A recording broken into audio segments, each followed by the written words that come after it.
I returned home after a grueling 12-hour shift to find my apartment completely transformed.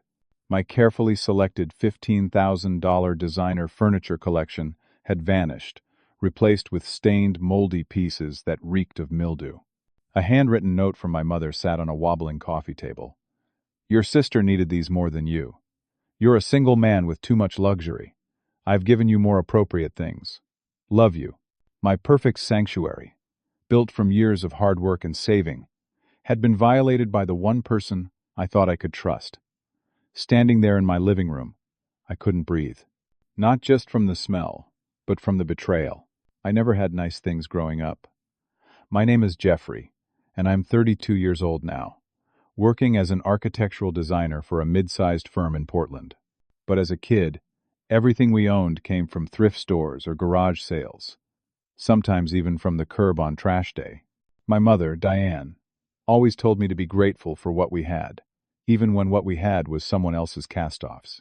My sister Amanda, who's 35 now, always got the best of what little we had. New school clothes while mine were handed down. A used car at 16 while I took the bus until college. Mom said Amanda needed more because she was a girl and had to present herself well. I understood. Sort of. We weren't poor, just stretched thin after Dad left when I was 8. After college, I lived with 4 roommates in a cramped apartment, saving every penny I could. I worked 60-hour weeks, took side jobs, and lived on ramen noodles. While friends traveled and enjoyed their 20s, I focused on building my future. My plan was simple: sacrifice now for stability later. I never complained about it. When I finally landed my current job 3 years ago, my salary doubled. Still, I lived frugally. I continued with roommates for another year before finally getting my own place. A small one-bedroom apartment with good light for my plants and space for a drawing table. It was simple but mine. For the first 6 months, I slept on an air mattress and used plastic crates as furniture. I was saving. 6 months ago, after years of disciplined saving, I finally purchased my dream furniture, not impulsively or all at once. I researched each piece carefully, watching for sales, negotiating prices, and ensuring every item was exactly what I wanted. The collection included a custom leather sectional in warm cognac, an artisan dining table made from reclaimed oak, and a handcrafted bedroom set that featured subtle architectural details that spoke to me professionally. The entire collection cost $15,000. It was more money than I'd ever spent at once. But these weren't just furniture pieces. They were tangible symbols of my journey. When my mother first visited after I got the furniture, her reaction surprised me. "This is excessive, Jeffrey," she said, running her hand over the leather sofa. "You're just one person. Why do you need all this fancy stuff?" I explained how I'd saved for years, how each piece was an investment in quality that would last decades. She seemed to understand. Even admitting the craftsmanship was impressive. That's why I never hesitated when she asked for a spare key to my apartment 3 weeks ago. "Just in case of emergencies," she said. I trusted her completely. Yesterday, my sister Amanda called asking for a loan of $5,000, her 4th business idea in 2 years. The previous 3 had failed spectacularly: a candle-making business that never sold a single candle, an online dropshipping store that cost more in advertising than it ever made, and most recently, a multi-level marketing scheme selling overpriced vitamins. This time it was custom phone cases. "It's different this time, Jeff," she insisted. "I've done market research. Todd's cousin knows someone in manufacturing. This could be huge." Todd, my brother-in-law, hadn't held a stable job in the 5 years they'd been married. Their 3 kids always had the latest toys and gadgets, despite Amanda and Todd's constant financial troubles. I'd helped them before, smaller amounts that were never repaid. "I'm sorry, Amanda," I said firmly. "I can't this time." "You have money," she pushed. "I've seen your fancy furniture. 5,000 is nothing to you." I explained that my savings were depleted from the furniture purchase, that I was rebuilding my emergency fund. "Fine," she snapped before hanging up. "Must be nice to only have to think about yourself." Her words stung, but I stood firm. I never expected what would happen next.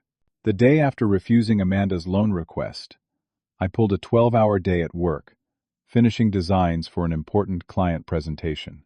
Never once did I imagine that while I was at my drafting table, my mother was at my apartment, systematically dismantling my life. The smell hit me before I fully opened my apartment door. A musty, dank odor that reminded me of the flooded basement in our childhood home. Flipping on the lights, I froze. My beautiful cognac leather sectional was gone. In its place sat what could only be described as a reject from a college dorm room dumpster. The fabric was stained with unidentifiable substances, and visible mold grew along the bottom edge. My reclaimed oak dining table had vanished too. The replacement was a wobbly card table with cigarette burns and a leg reinforced with duct tape. My custom-built bookcase? Gone. The sleek entertainment center? Disappeared. My bedroom wasn't spared either. My architectural bedroom set had been replaced with what looked like furniture retrieved from a curb during a rainstorm.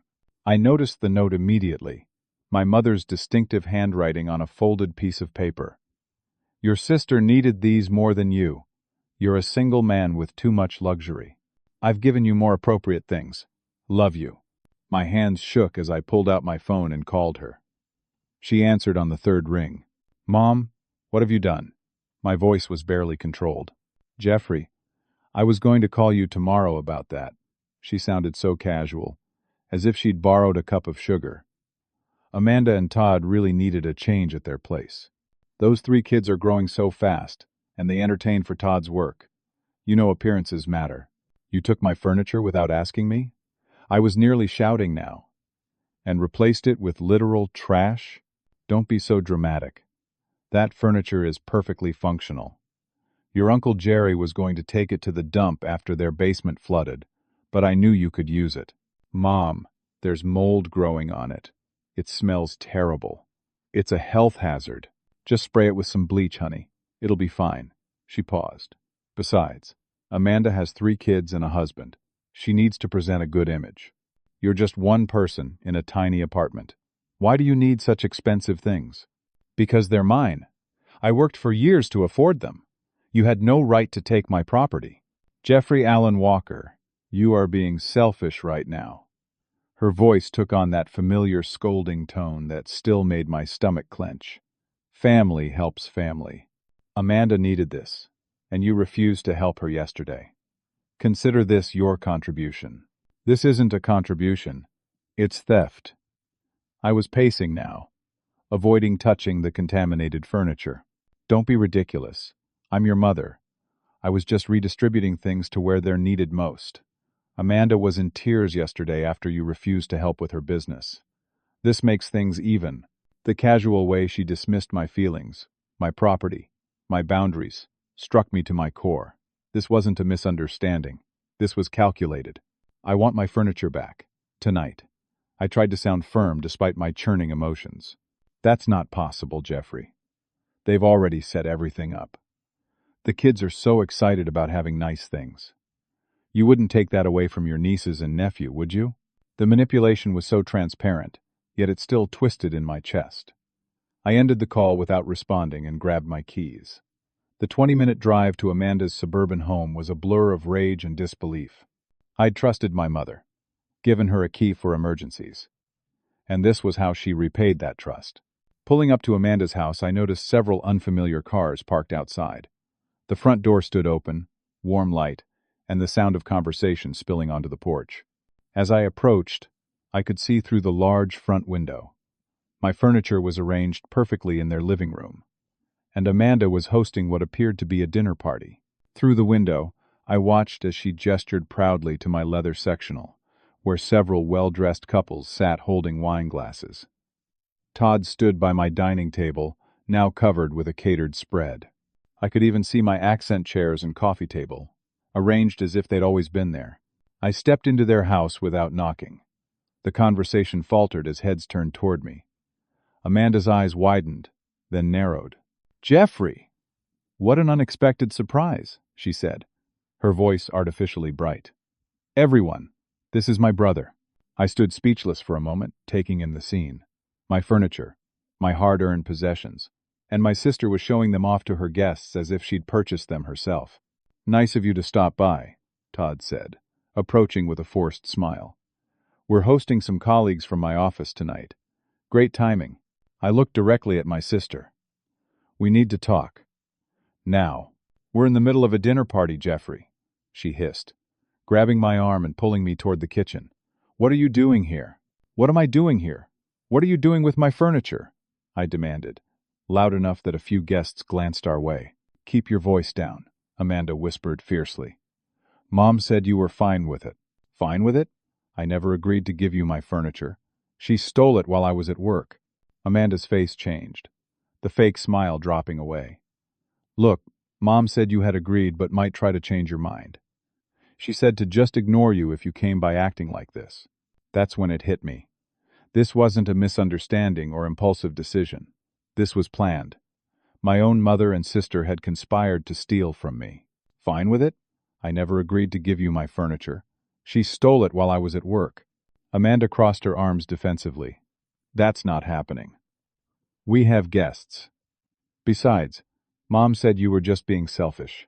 Todd joined us in the kitchen, his corporate smile still fixed in place. Problem, babe? He asked, placing a possessive arm around Amanda's shoulders. Jeffrey's upset about the furniture, she explained, rolling her eyes as if I were an unreasonable child. Dude, your mom said you were donating it to us, Todd said. She helped us move it in this morning. Said you were tired of such an excessive lifestyle. Excessive lifestyle? I laughed bitterly. I live in a one-bedroom apartment. I've worked for everything I have. Well, we have a family to support, Todd countered, gesturing toward the living room where their children were nowhere to be seen. These things will actually be appreciated here. By who? Your work colleagues who you're impressing with my stolen property? I couldn't keep the anger from my voice. Amanda stepped closer. Mom always said you were selfish, even as a kid. Remember when Grandma gave you that model train set for Christmas? And Mom made you give it to Cousin Patrick because his parents couldn't afford nice gifts? I did remember. It was one of many childhood incidents where my possessions mysteriously became someone else's. The baseball glove Dad sent me, that ended up with the neighbor's son. The savings bonds from my graduation that somehow went into the family car fund. Always with the same explanation. Others needed it more than I did. And remember when you got that scholarship to that summer architecture program in high school? Amanda continued.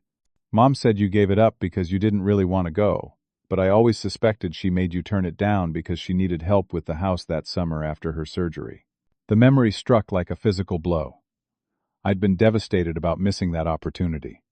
Mom had convinced me that family duty came first, that good sons sacrifice for their mothers. This isn't like those times, I insisted. I'm an adult. This furniture represents years of saving and hard work. You can't just take it. We didn't take it, Todd interjected. Your mom gave it to us. Legally, that makes it a gift. A gift requires the owner's consent, I countered. I never consented. That's not what your mother says, Amanda smirked. She says you agreed last week but got buyer's remorse. That's a lie. Is it? Amanda pulled out her phone, scrolling quickly before turning it toward me. There was a text conversation that appeared to be between us. Messages showing me agreeing to give them my furniture, explaining I didn't need such nice things, even offering to help move it. This is fake, I said, stunned. I never sent these. The timestamps and your number say otherwise, Todd replied smugly. Plus your mom will back up that you agreed to this. It's your word against both of theirs. I felt sick, realizing how thoroughly they'd planned this. This is insane. You're my family. Why would you do this? Because you have everything handed to you. Amanda's composure finally cracked. Your perfect job. Your perfect apartment. Mom always said you were the lucky one. Meanwhile, we're struggling with 3 kids, trying to keep up appearances for Todd's career. Handed to me? I was incredulous. I worked 60-hour weeks for years to afford that furniture. I ate ramen noodles and lived with horrible roommates to save money. Well, now you can start over, Todd said with finality. Consider it your contribution to family harmony. I looked between them. These people who shared my blood yet felt like strangers. This isn't over, I promised quietly. Actually, It is. Todd stepped closer, using his height advantage to intimidate me. I think you should leave now before you upset our guests further. Unless you want me to tell everyone that you're trying to take back a gift to your struggling sister and her children? As I turned to leave, Amanda called after me. By the way, Mom showed us those texts where you offered your furniture. If you try anything legal, we have evidence that you consented. Plus Mom's statement. Just let it go, Jeffrey. You can always buy more stuff. Walking back to my car, the magnitude of what happened hit me fully. My mother and sister had systematically planned and executed this theft. They'd created fake evidence. They'd gaslighted me about my own possessions. And they expected me to simply accept it because family helps family. This wasn't just about furniture anymore. This was about a lifetime of manipulated sacrifices and ignored boundaries. For the first time, I saw the pattern clearly, and I decided it was time to break it. The next morning, I called in sick to work and contacted my friend Jordan, who happened to be a lawyer specializing in property disputes. I designed his family's deck last summer, and he'd been looking for a way to repay the favor. Over coffee in my moldy living room, I explained the situation. This is absolutely theft, Jordan confirmed, wrinkling his nose at the stained couch we refused to sit on. But it's complicated by a few factors. Such as? I asked, remaining standing as we talked.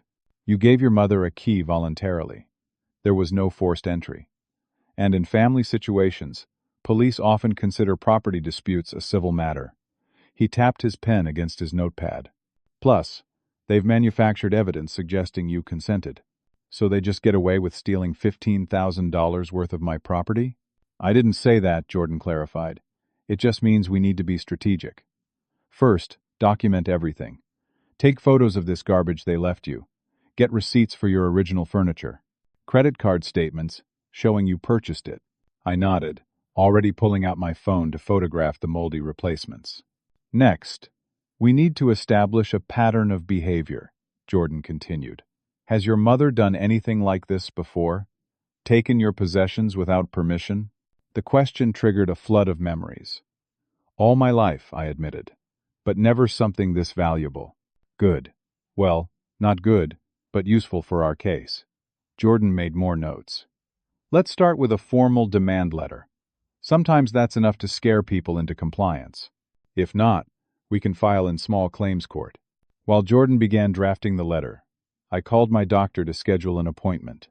The mold in the apartment was causing me to cough, and my eyes had been itchy since I'd returned home. Later that afternoon, I received a call from my project manager, Paul. Jeffrey, we missed you today. The client meeting went well, but they were asking about those alternative elevation drawings. I'm sorry, Paul. I've had a personal emergency. I explained the situation briefly. There was a long pause. That's unbelievable. Take tomorrow too if you need it. But the Westlake project deadline is still Monday. Can you work remotely? I'll figure something out, I promised, grateful for his understanding. After ending the call, I decided to do some research on Amanda and Todd's financial situation. Through social media and some conversations with mutual acquaintances, a disturbing picture emerged. They were underwater on their mortgage. Todd had been passed over for promotion twice. Amanda's previous business ventures had racked up considerable debt. They were projecting an image of success while teetering on financial collapse. My cousin Brian called after hearing about the furniture situation from his mother, my aunt. Man, I'm not surprised, he said. Amanda's been in financial trouble for years. Did you know your mom paid their property taxes last year? And the year before? They would have lost the house otherwise. I had no idea, I admitted. Mom never mentioned it. Yeah, well, there's more. Remember when Amanda and Todd took that vacation to Hawaii last summer? Your mom funded it? She said they deserved a break from the stress of parenting. Each revelation added to my growing sense of having been manipulated for years. The narrative that Amanda needed more help, more resources, more support than I did, was deeply ingrained in our family dynamic.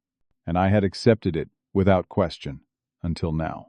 That night, I couldn't stay in my apartment. The mold was affecting my breathing, and I checked into a hotel nearby. As I was leaving, my neighbor Terry stopped me. Hey, Jeffrey. I meant to ask, what was going on yesterday morning?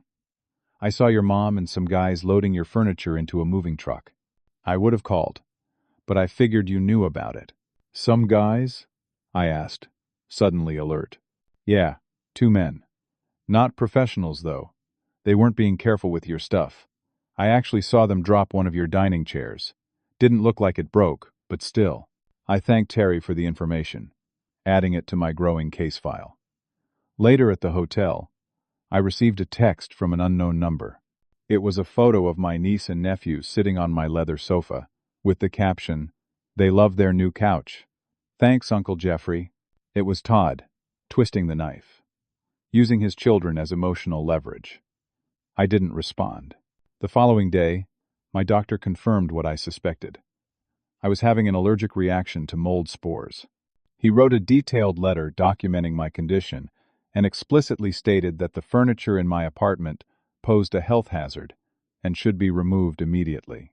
Armed with this medical documentation, Jordan finalized our demand letter. But before we could send it, I discovered something that changed everything. While gathering financial records to document my furniture purchases, I found an old account statement from a college fund my grandparents had established for me. I'd never paid much attention to it since Mom had managed it during my college years. Looking at it now, I noticed several large withdrawals that didn't match my tuition payment schedule. With growing suspicion, I contacted the bank, and after providing identification, received the complete transaction history. What I found was shocking. Starting in my sophomore year of college, my mother had been making regular withdrawals, often thousands of dollars at a time. None of these funds had gone toward my education. In total, she had taken over $20,000 from my college fund without my knowledge. Based on the dates, I could connect several withdrawals to Amanda's financial emergencies, her first car, repairs to her house, even the down payment for her wedding. My mother had been stealing from me for over a decade. The furniture wasn't an isolated incident. It was part of a pattern of financial abuse that had been happening right under my nose. When I showed these records to Jordan, his expression darkened. "This changes things," he said. "This establishes a clear pattern of financial exploitation. Jeffrey, this is serious, and it's been going on for a long time." That night, scrolling through social media before bed, I saw Amanda had posted photos of their dinner party. My furniture featured prominently in every shot. "So grateful for our beautiful new living room set. Feeling blessed. Number home improvement. Number living my best life," read the caption.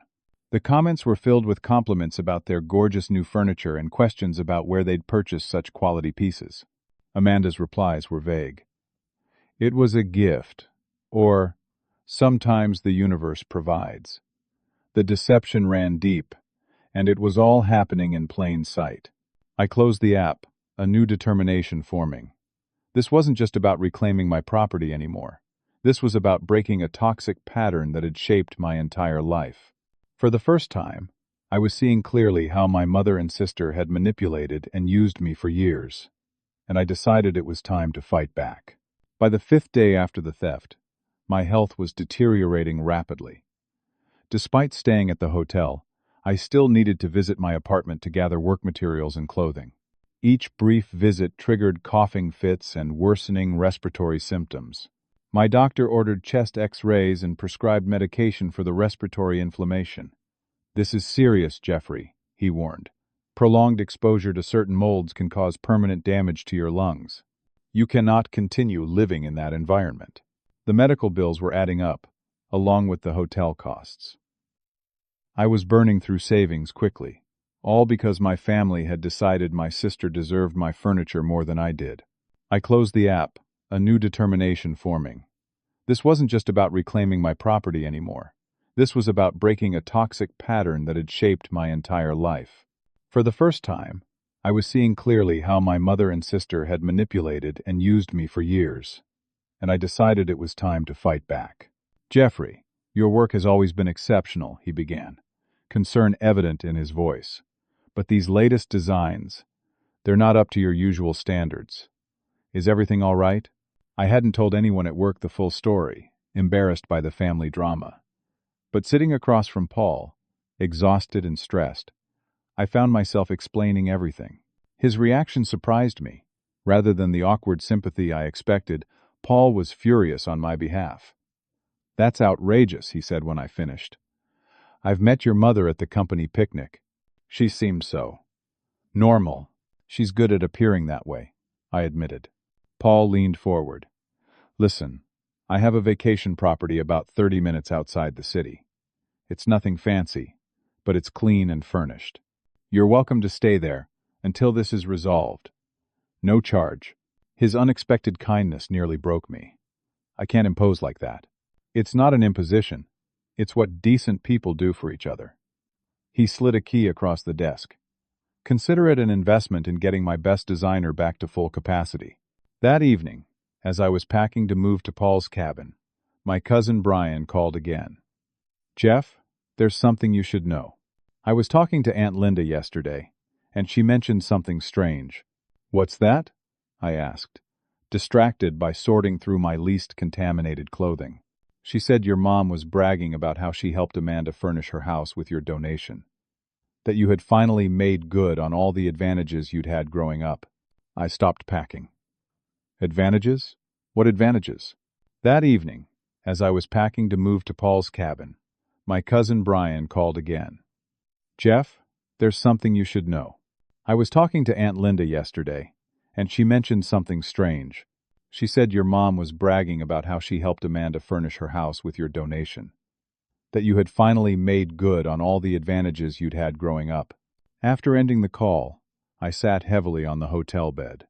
The depths of my mother's manipulation were becoming clearer. She hadn't just stolen my furniture or my college funds. She'd been constructing an alternative reality where I was privileged and Amanda was disadvantaged, where taking from me to give to Amanda was simply restoring balance. "That's the thing," Brian continued. "Aunt Linda said your mom's been spinning this narrative for years that you somehow had it easier than Amanda, that you were given opportunities she never had. Something about a college fund your grandparents set up only for you, not for Amanda." The next morning, I received a text from Amanda with a photo of my entertainment center. "This would look so much better with a bigger TV. Since you're being so generous, want to upgrade our viewing experience too?"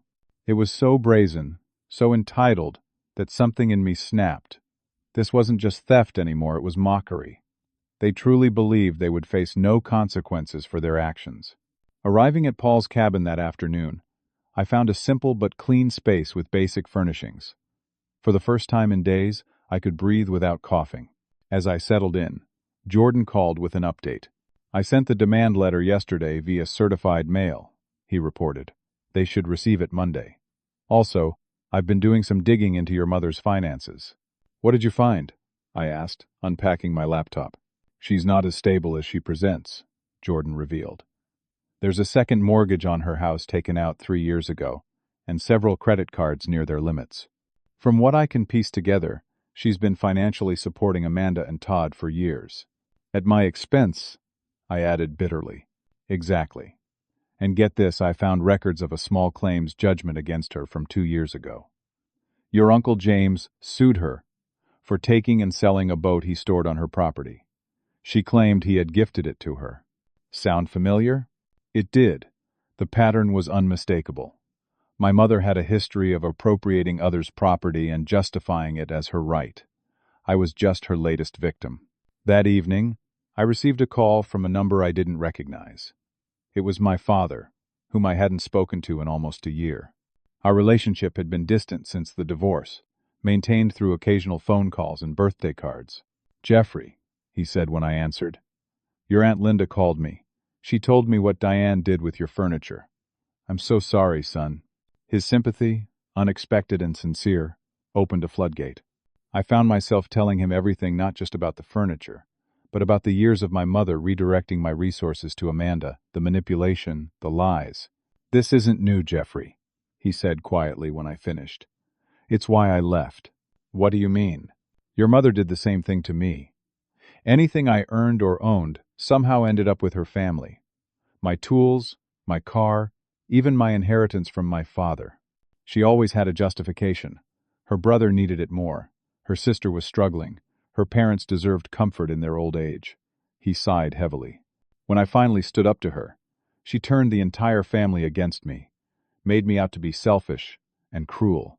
His words resonated with painful clarity. Why didn't you ever tell me this? I tried, when you were older. But by then your mother had influenced how you saw me, and I didn't want to put you in the middle of adult problems. We talked for nearly 2 hours, connecting puzzle pieces from our shared past. For the first time, I understood why my father had seemed to abandon our family. He'd been pushed out for refusing to be exploited any longer. Before we hung up, he said something that stayed with me. Jeffrey, breaking this pattern will be hard. Diane won't give up easily. But if you don't stop it now, you'll be supporting Amanda for the rest of your life. Trust me on this. That night, I couldn't sleep. The conversations with Brian, Jordan, and my father had crystallized something in my mind. This wasn't just about furniture. This was about claiming my autonomy from a lifetime of exploitation, about establishing boundaries that should have existed all along. Morning brought a text from my neighbor Terry. More activity at your apartment yesterday. Your mom and sister were here with some guy looking at your TV setup. They were planning to take more of my possessions. The realization solidified my resolve. It was time to stop reacting and start acting. Time to take control of this situation once and for all. I spent Sunday formulating a plan with Jordan. The demand letter would arrive Monday, but we both knew a formal legal approach might take months to resolve. I needed a more immediate strategy. What we need is irrefutable evidence that they took your furniture without permission, Jordan explained. Their doctored text messages and your mother's testimony create reasonable doubt. What about recording them admitting what they did? I suggested. That could work, but getting them to confess openly might be difficult, Jordan cautioned. They're already committed to their story. Monday morning, I called into work and spoke with Paul. I need a few more days to sort this out, I explained.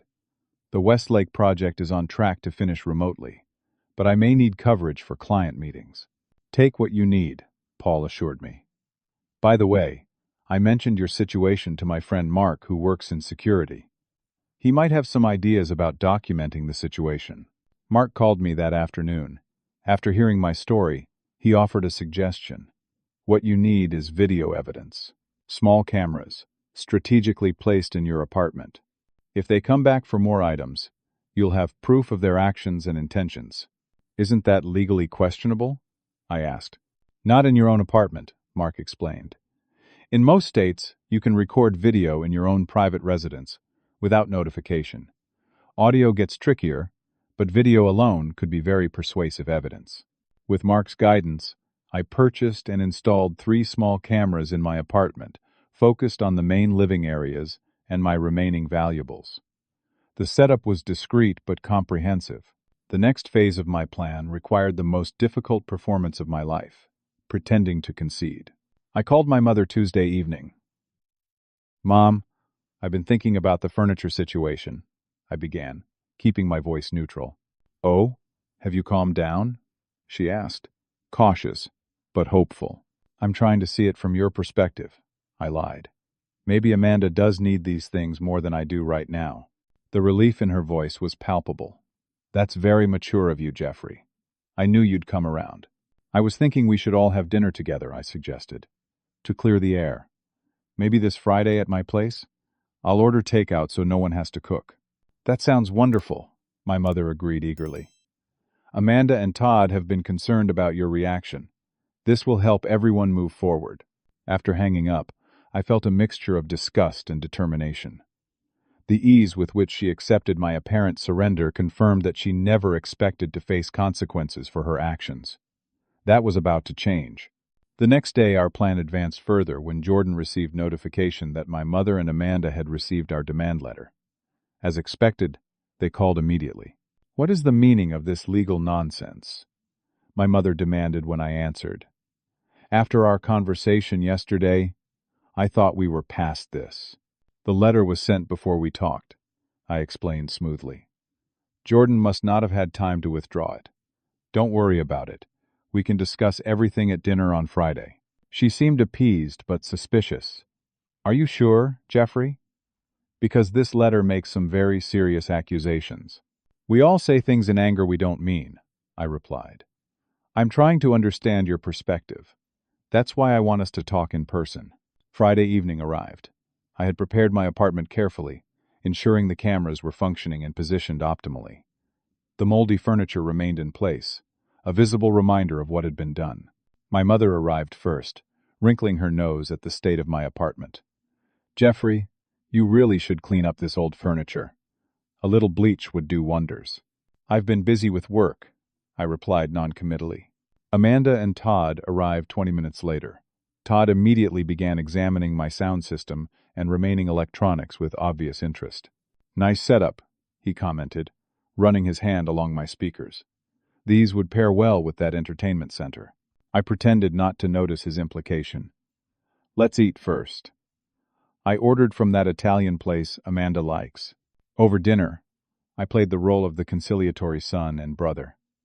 I asked about the kids, Todd's work, my mother's garden club. Gradually, they relaxed, believing I had accepted their version of reality. The furniture looks great in your place, I said to Amanda, forcing the words out. How's it working with the kids? They love it, she gushed. The leather is so much easier to clean than our old couch. And that dining table is perfect for Todd's work dinners. I'm glad it's being appreciated, I said, my hidden cameras recording every word, though I was surprised by how it happened. A moment of tension. My mother jumped in. We've discussed this, Jeffrey. You agreed it was for the best. Did I? I asked mildly. I don't recall agreeing. Well, maybe not explicitly, she hedged. But you know Amanda needed it more than you. And we left you perfectly good replacements. Perfectly good? I raised an eyebrow. Mom, there's literal mold growing on that couch. My doctor says it's causing my respiratory issues. Don't be dramatic, Amanda interjected. A little cleaning would fix it right up. Besides, my mother added, we did you a favor. A single man doesn't need such extravagant furniture. It was excessive. So you took it without asking me, I stated flatly. Because you decided I didn't need what I'd worked for. The room grew quiet. Todd cleared his throat. Look, what's done is done. The furniture is set up at our place now. It would be a huge hassle to move it again. Plus, the kids have gotten used to it, Amanda added. It would upset them to change things now. I understand, I said carefully. So just to be clear, you took my furniture without my permission because you decided I didn't need it, and your needs were more important. We've been over this, my mother said impatiently. Yes, I used my key to help redistribute things more fairly within the family. I don't see why you're bringing it up again when you said you'd gotten past it. I'm just making sure I understand correctly, I insisted. This wasn't a miscommunication. You deliberately took my property without asking me. Fine, yes, Amanda snapped. Mom took your precious furniture because you're selfish and wouldn't help us voluntarily. Happy now? And those text messages showing I agreed to give you the furniture? I pressed. Todd shifted uncomfortably. What about them? They were fabricated, weren't they? I never sent those messages. A moment of silence. Then my mother spoke. Sometimes we need to create circumstances that lead to the right outcome, Jeffrey. You wouldn't have agreed if we'd asked directly. We did what was necessary. Their admissions were now recorded from multiple angles. But I needed one more piece of evidence. I see, I nodded slowly. And I suppose you're still planning to take my TV and sound system too? Todd perked up. Well, since you mention it, they would complete the living room set up nicely. Todd! Amanda hissed, shooting him a warning look. What? He brought it up. Todd defended himself. Besides, it makes sense to keep the set together. The entertainment center looks empty without a proper TV. My mother nodded in agreement. It would be the logical next step, Jeffrey. You can use the smaller TV from their old set. It's still perfectly functional. I marveled at their audacity. Even now, believing I had surrendered, they were already planning to take more from me. Their greed had no limits. I should check on dessert, I said, rising and walking to the kitchen. There, out of sight, I texted Jordan. Got it all. Clear admissions on camera. His response was immediate. Perfect. Proceed with phase 2. Returning to the dining room, I noticed Todd examining my laptop sitting on the desk. Latest model? He asked casually. Yes, I answered. Essential for my architectural rendering work. Amanda could use an upgrade for her business planning, he suggested. That old desktop she's using is practically ancient. And there it was, the confirmation that this would never end. That no matter what I gave up, they would always want more. The breaking point had arrived. I think it's time for you all to leave, I said quietly. What about dessert? My mother asked, confused by my sudden shift. There is no dessert, I stated flatly, just like there was no agreement about my furniture. You're thieves, all of you, and I have everything I need now to prove it. What are you talking about? Amanda demanded. I pointed to the hidden cameras. You've been recorded admitting to taking my property without consent, admitting to fabricating evidence, even planning to take more items tonight. Their faces transformed from confusion to shock to anger in seconds. You set us up, Todd accused, rising from his chair. No, I corrected him. I documented criminals in action. The demand letter stands. Return my furniture, or pay full replacement value plus damages. You have 48 hours to decide. This is outrageous, my mother sputtered. We're family. Family doesn't steal from each other, I replied. Family doesn't fabricate evidence or create false narratives. Family respects boundaries. You've done none of that. As they gathered their things to leave, Todd made one final threat. You'll regret this, Jeffrey. No court is going to side with you against your own mother and sister. I smiled for the first time in days. We'll see about that. After they left, I immediately transferred the video files to multiple secure locations. The evidence was irrefutable. Their own words condemned them. The next morning, I received a text from my mother. I raised you better than this. Family matters should stay private. Delete those recordings and we can discuss a compromise. I didn't respond. There would be no more compromises. No more one-sided sacrifices. The pattern was broken, and I was finally standing my ground. Later that day, Jordan called with disturbing news. I just got a tip from a friend who works at that furniture consignment store on Maple Street. Someone matching Todd's description was there yesterday trying to sell a cognac leather sectional and an oak dining set. My furniture? I asked, alarmed. The description matches. Apparently, he was asking for quick cash, willing to take well below market value. The realization struck me hard. They weren't just using my furniture, they were trying to convert it to cash before I could reclaim it. This wasn't just theft, it was calculated destruction of my property for their financial gain. That evening I received an anonymous link to an online marketplace listing. Someone had posted my handcrafted bedroom set for sale. The photos were clearly taken in Amanda and Todd's guest room. The listing was 2 days old. I forwarded everything to Jordan, who added it to our growing case file. This changes our strategy, he noted. We need to move quickly before they dispose of more items. The final piece fell into place when my father called the next day. Jeffrey, I've been thinking about your situation. Check your email. I just sent you something that might help. The email contained financial records from my parents' divorce proceedings 15 years ago. Among them was an inventory of personal property that included several furniture items my mother had claimed. My father had gifted to her family members. The pattern of behavior extended back decades. This establishes a historical pattern of similar conduct, my father explained. It might help your case, armed with video evidence, financial records, medical documentation, and now historical precedent. I was ready for the final confrontation. The 48-hour deadline was approaching, and I had heard nothing further from my mother or Amanda. They're hoping you'll back down, Jordan suggested during our strategy call. They still don't believe you'll actually follow through with legal action. They don't know me very well, I replied, a new confidence in my voice. Not anymore. When the 48-hour deadline passed with no response from my mother or Amanda, Jordan filed our case in small claims court and submitted an emergency petition for a property recovery order. The comprehensive evidence package we presented was compelling enough that a hearing was scheduled for the following week. The day before the court date, I received a panicked call from Amanda. "Jeffrey, you can't be serious about this court thing tomorrow," she began, her voice tight with anxiety. "Do you have any idea how this will affect the family?" "I'm completely serious," I replied calmly. "And I'm well aware of the impact. You and Mom created this situation, not me. Mom's devastated," she continued, attempting to trigger my guilt. "She hasn't been able to sleep. Is that what you want? To hurt your own mother?" "What I want is my property returned or properly compensated for," I stated firmly. "This isn't about hurting anyone. It's about accountability. We can't just give everything back," she protested. "We've been using it. The kids love it." "That's not my problem, Amanda.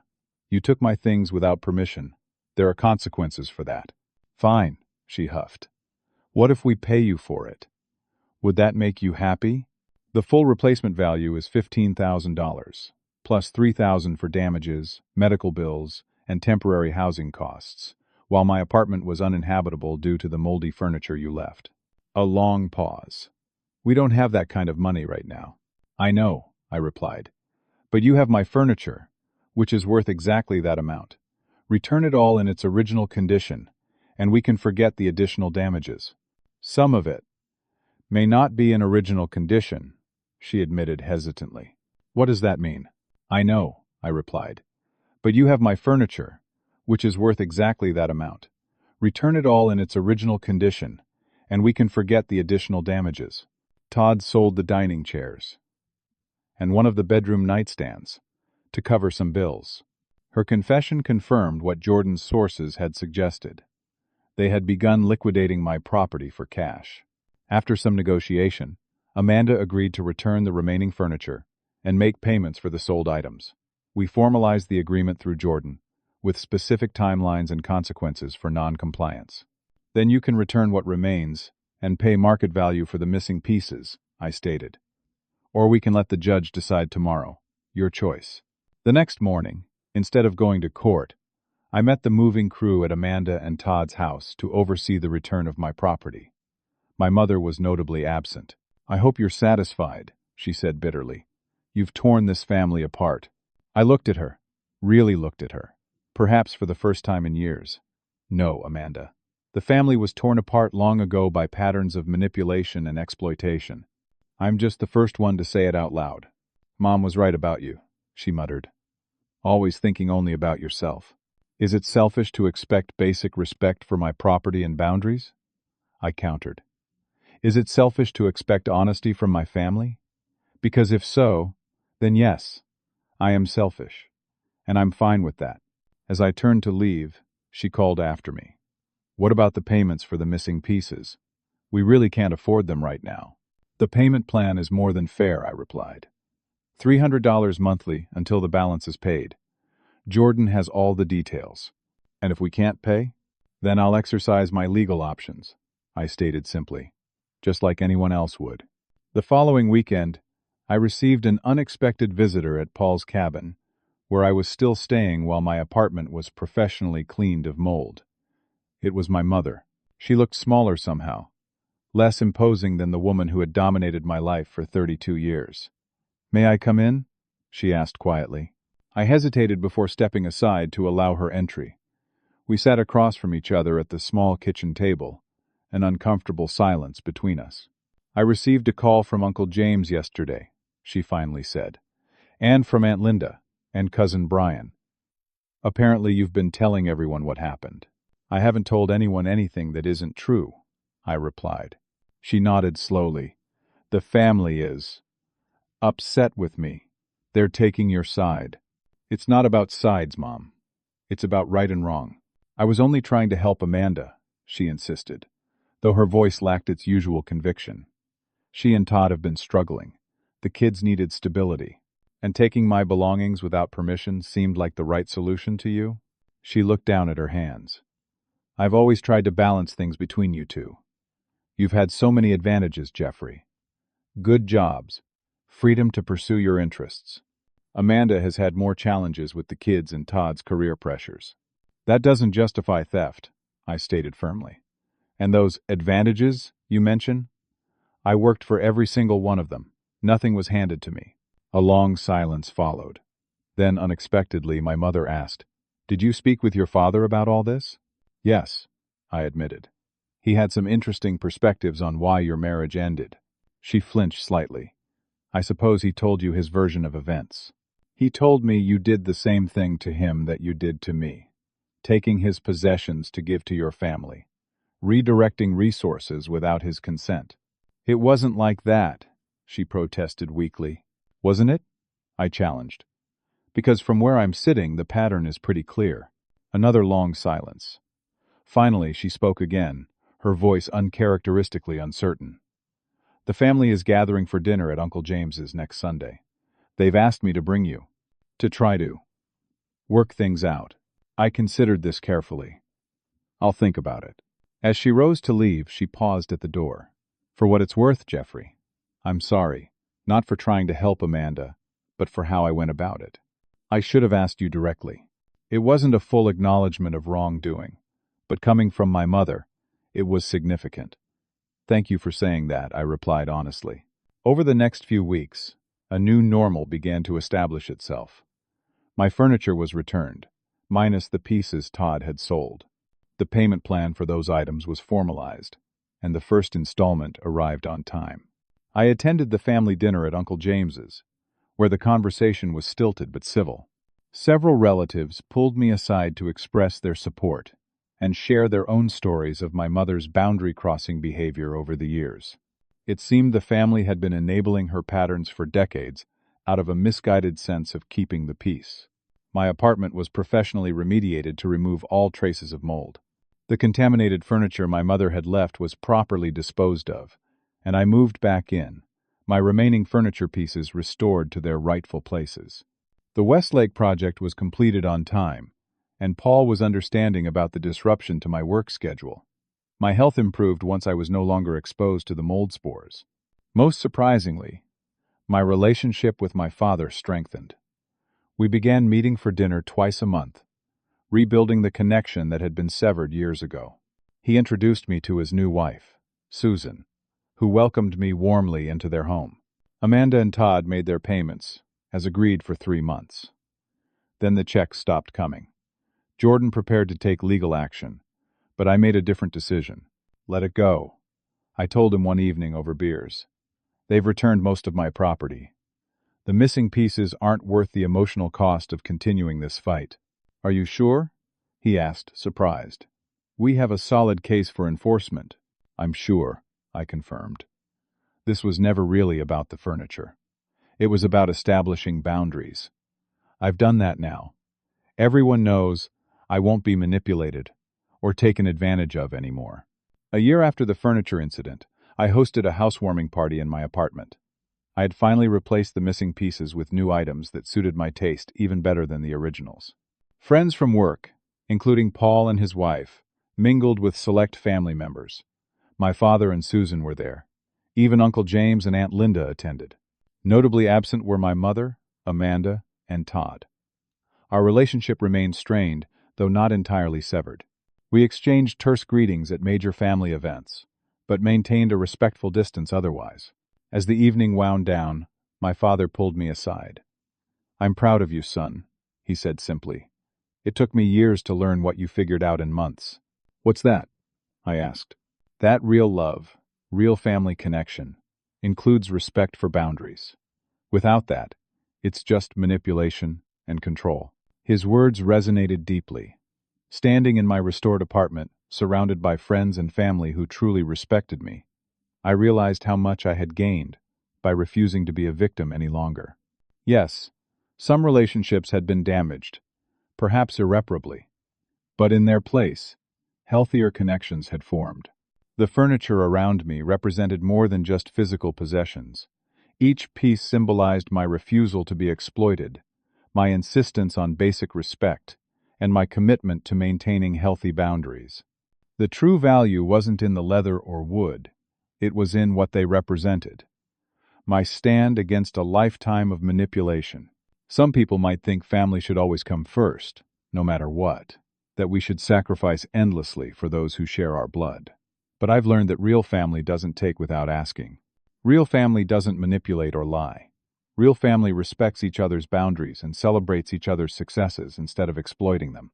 If you're watching this and recognizing similar patterns in your own life, know that you deserve respect. Your boundaries matter. Your possessions and achievements are yours. Standing up for yourself isn't selfish. It's necessary for building healthy relationships that truly last. Have you ever had to set difficult boundaries with family members? How did you handle it? Let me know in the comments below. And if this story resonated with you, please like this video, subscribe to the channel for more real-life experiences, and share it with someone who might need to hear this message. Thank you for listening to my journey. And remember, sometimes the most important boundaries are the ones we set with the people closest to us.